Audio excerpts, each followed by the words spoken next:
wabarakatuh. Alhamdulillahi rabbil alamin. Wassalatu wassalamu ala Muhammadin wa ala alihi wa sahbihi ajma'in, amma ba'd. Yang kami hormati jamaah salat subuh yang dirahmati Allah. Puji dan syukur marilah kita panjatkan kehadirat Allah Subhanahu wa taala. Alhamdulillah, pada kesempatan yang berbahagia ini kita alhamdulillah senantiasa diberikan nikmat iman, nikmat sehat, sehingga kita dapat melaksanakan ibadah salat subuh berjamaah. Salawat beserta salam semoga dilimpahkan kepada Nabi kita, Nabi Agung, Nabi Muhammad sallallahu alaihi wasallam. Hadirin dirahmati Allah, alhamdulillah hari ini kita sudah masuk ke tanggal 2 ya, Hijriah, atau tanggal 2 tahun 1447 Hijriah. Alhamdulillah, mudah-mudahan kita senantiasa oleh Allah diberikan keberkahan di tahun yang baru ini. Hadirin dirahmati Allah, pada kesempatan pagi hari ini saya melanjutkan hadis dari kitab Mukhtarul Ahadits. Pagi hari ini saya melanjutkan urutan hadis 591. Bismillahirrahmanirrahim. Thalathun man kanna fihi hasabahullahu hisaban yasira. Ya. Dalam hadis ini kata Nabi Shallallahu Alaihi Wasallam, ada 3 perkara, ada 3 hal yang apabila terdapat pada seseorang. Jadi kalau seseorang memiliki sikap ya 3 ini, kata Nabi, Allah akan menghisabnya dengan hisab yang mudah. Jadi kata Nabi, ada 3 hal yang kalau orang memilikinya, apabila terdapat pada seseorang, hisabnya Allah akan menghisabnya dengan hisab yang mudah. Dan kata Nabi, wa adkhalahul jannah. Dan kata Nabi, Allah akan memasukkannya ke dalam surga. Jadi ada 3 hal yang salah satunya ya Allah akan memudahkan hisabnya. Dihisab nanti di yaumil akhir akan dimudahkan. Bahkan kata Nabi, kalau orang memiliki sikap ini ya, kalau terdapat pada seseorang sikap ini, kata Nabi, wa adkhalahul jannah, bahkan kata Nabi akan dimasukkan ke dalam surga. 3 hal itu apa saja? Kata Nabi, man haramak tu'ti man haramak. Yang kedua, wa ta'fu amman dzalama. Yang ketiga, wa tasilu man qata'a. Kata Nabi, tu'ti man harama. Ketiga hal itu, yang pertama kata Nabi ya, adalah apabila seseorang ya, memberi kepada orang yang tidak memberi kepadamu. Jadi memberi kepada orang, mengeluarkan sedekah, membantu orang, tetapi kepada orang yang tidak memberi kepada kita.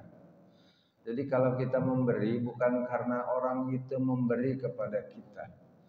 Barang siapa yang memberi kepada orang lain, tetapi orang lain itu yang tidak memberi kepada kita, itu salah satu hal yang ada pada diri seseorang itu yang akan dimudahkan hisabnya. Karena ada orang kecenderungannya ada kalau memberi kepada orang lain karena dia sering memberi. Ya, ada orang memberi tetapi bisa jadi karena dia baik terhadap kita. Ya, di kantor kita memberi kepada keatasan dengan harapan atasannya baik kepada kita. Jadi orang memberi tanpa mengharapkan apapun, tanpa orang pun memberi kepada kita, ya. Bukan karena sebab dia memberi kepada kita terus kita memberi terhadap seseorang. Itu sikap itu kata Nabi akan menyebabkan dimudahkan hisabnya. Bahkan kata Nabi, wa adkhalahul jannah, akan dimasukkan kepada surga. Jadi Jadi salah satu orang yang dimudahkan hisabnya, memberi itu bukan karena dia sering memberi kepada kita. Ya, jadi istilahnya memberi jangan pilih-pilih. Wah, dia makanya orangnya jarang memberi sama kita. Udah gitu orangnya nggak dekat sama kita, kayaknya nggak dekat. Jadi nggak usah diberi deh. Yang kita beri yang dekat-dekat aja, yang kenal-kenal aja. Padahal bisa jadi dia orangnya satu kantor tapi nggak dekat dengan kita, ya. Bisa jadi sama kita jarang bertegur sapa tapi orangnya dekat dengan kita lewatin itu. Nah, kalau kita melakukan tanpa melihat apakah dia memberi sama kita atau tidak, kita beri ya dengan ikhlas, tapi bisa jadi dia dekat dengan kita, maka kita beri. Itu sikap yang kita punyai, itu akan memudahkan dihisab oleh Allah Subhanahu wa taala. Karena yang memberi tentu kita memberikan sesuatu diutamakan yang terdekat dari sisi kedekatan, bisa jadi karena saudara, bisa jadi kedekatan itu karena jarak. Hadirin rahmati Allah, karena bisa jadi seseorang itu walaupun dekat rumahnya, satu kantor, ya, tetapi karena dia jarang memberi, kita lewatin. Tetapi orang yang memberi, ya, bukan orang yang memberi kepada orang yang tidak memberi kepada kita, itu adalah sikap yang pertama yang oleh Allah Subhanahu wa taala, kata Nabi, akan dimudahkan hisabnya dan akan dimasukkan ke dalam surga. Walaupun demikian, hadirin dirahmati Allah, tentu ya memberi yang terbaik, ya, walaupun ada saudara tidak pernah memberi kepada kita, kita beri. Karena tetap ada keutamaan sedekah adalah kerabat kita. Jadi dalam hadis yang diriwayatkan oleh Imam Nasa'i, kata Nabi, sedekah untuk orang miskin, kata Nabi, nilainya hanya sedekah. Jadi ketika kita sedekah kepada fakir, kepada miskin, orang-orang du'afa, itu nilainya sedekah. Tetapi ada yang lebih utama, kata Nabi, sedekah kepada kerabat terdekat kita, itu nilainya 2. Dan sedekah nilainya 2, yaitu ada sedekah dan ada silaturahim. Jadi tetap sedekah diutamakan adalah orang yang terdekat, ya. Bisa jadi kerabat kita ada yang lebih membutuhkan. Hadirin dirahmati Allah, yang kedua kata Nabi, ya, wa ta'fu amman zalama. Jadi sikap yang dimiliki oleh seseorang yang akan dimudahkan hisabnya adalah orang yang memaafkan terhadap orang yang telah zalim kepada kita, ya. Jadi kita memaafkan terhadap orang yang padahal sudah berbuat tidak baik terhadap kita. Kita dizalimi, ya. Bisa jadi kita ini ditindas, kita dizalimi, kita orang semena-mena terhadap kita. Tetapi kalau kita memaafkan, kata Nabi, sikap itulah yang menyebabkan kita dimudahkan, kata Nabi, ya, untuk hisabnya, wa dakhalahul jannah, dan akan dimasukkan ke dalam surga. Jadi memaafkan orang yang telah berbuat jahat kepada kita itu sesuatu yang berat. Tapi kalau kita bisa memaafkan orang yang telah zalim kepada kita, Allah berikan keutamaan. Ya, dalam Al-Quran digambarkan dalam surah Asy-Syura, ya, ayat 34, wala tastawil hasanah wala sayyi'ah idfa' billati hiya ahsan fa idzal ladzi bainaka wa bainahu adawatun ka'annahu waliyyun hamid. Tidaklah, kata Allah dalam Al-Quran, tidaklah sama kebaikan dengan kejahatan, ya. Dalam firman Allah, tolaklah kejahatan dengan perilaku yang lebih baik, sehingga orang yang ada permusuhan denganmu serta merta menjadi teman yang sangat setia. Kata dalam Ibnu Katsir, jadi kalau orang, ya, memaafkan orang lain terhadap musuhnya yang udah zalim terhadap dirinya, kalau bisa sampai seperti Hamim. sampai seperti kerabat dekat, seperti orang yang begitu dekat. Ya, orang yang begitu dekat. Nah, orang yang begitu dekat itu disebut dengan hamim, begitu orang yang sangat dekat.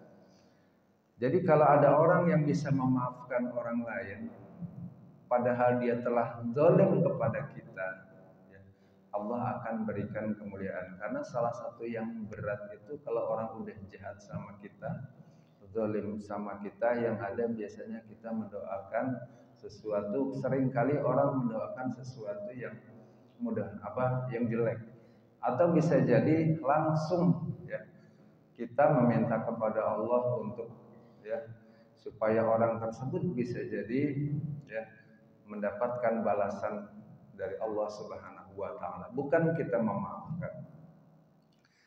Dalam surah Asy-Syura ayat 40 ini menarik, hadirin dirahmati Allah. Ya, dalam surah Asy-Syura, wa jazaa'us sayyi'atun sayyi'ah wa jazaa'us sayyi'atin sayyi'ah misluha faman 'afa wa aslaha fa ajruhu 'ala Allah innahu la yuhibbudz zalimin. Ya, dalam surah Asy-Syura, ya, Allah Subhanahu wa taala berfirman, dan balasan suatu kejahatan adalah kejahatan yang serupa. Maka barang siapa memaafkan dan melakukan perbaikan, maka dalam Al-Quran disebutkan pahalanya atas tanggungan Allah. Sesungguhnya dia tidak menyukai orang-orang yang zalim. Dalam tafsir dijelaskan bahwa yang terbaik adalah memaafkan orang yang telah melakukan kejahatan kepada kita. Tapi ada kalanya kalau kita memaafkan, itu bisa jadi ada kasus justru melunjak. Wah, kalau kita maafin nanti gitu lagi. Ada orang yang biasanya bisa jadi, ya, orang tersebut memang punya sifat yang memang sering menzalimi orang. Jadi kalau udah zalim kita maafkan, bisa jadi itu, wah, nanti jadi ngelunjak. Jadi ketika kita memaafkan, kalau memaafkan itu menjadi lebih baik dengan kita.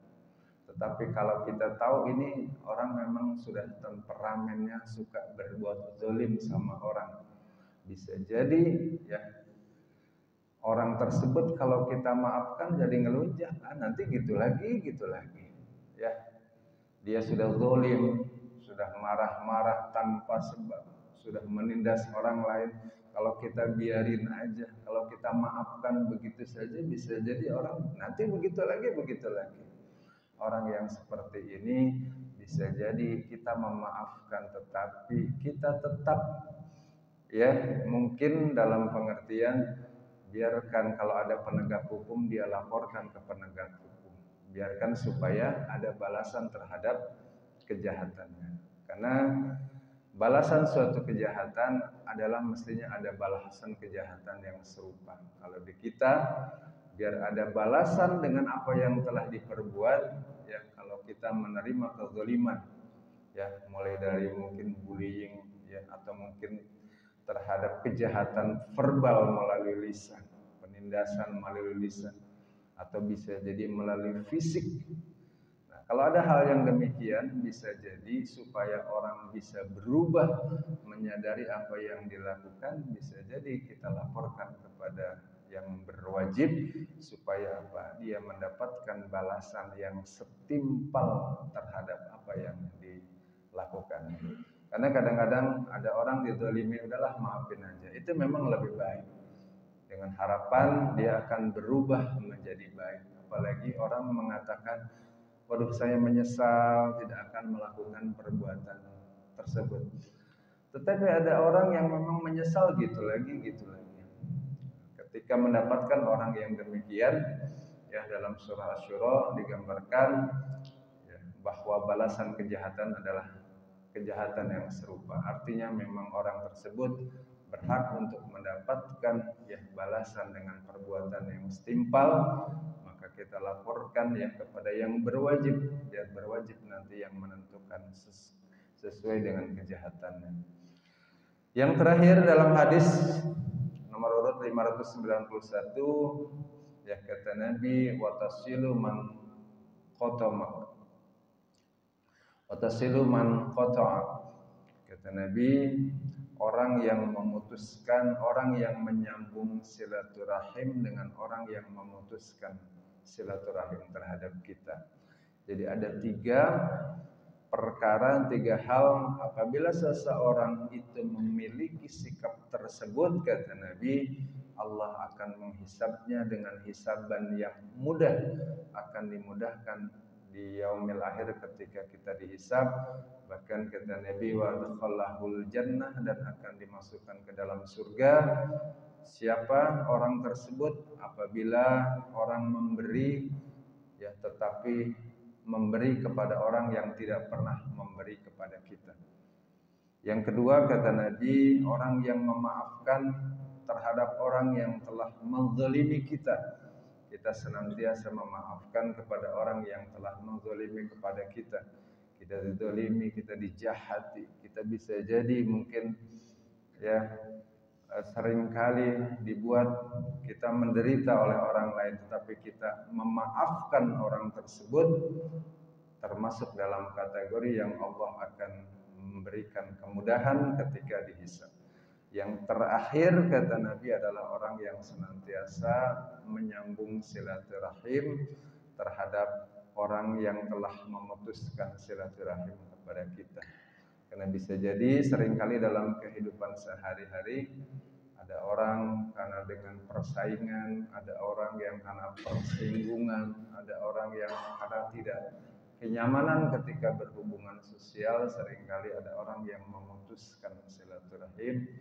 Ketika kita mampu bisa berusaha untuk menyambung silaturahim, khususnya kepada orang yang berusaha memutus silaturahim, insyaallah ya, oleh Nabi dikatakan, maka orang tersebut akan diberikan kemudahan ketika dihisab dan wa adkhalahul jannah, dan akan dimasukkan ke dalam surga Allah Subhanahu wa taala. Hadirin dirahmati Allah, demikian penyampaian hadis dari kitab Mukhtarul Ahadits ya, nomor 591.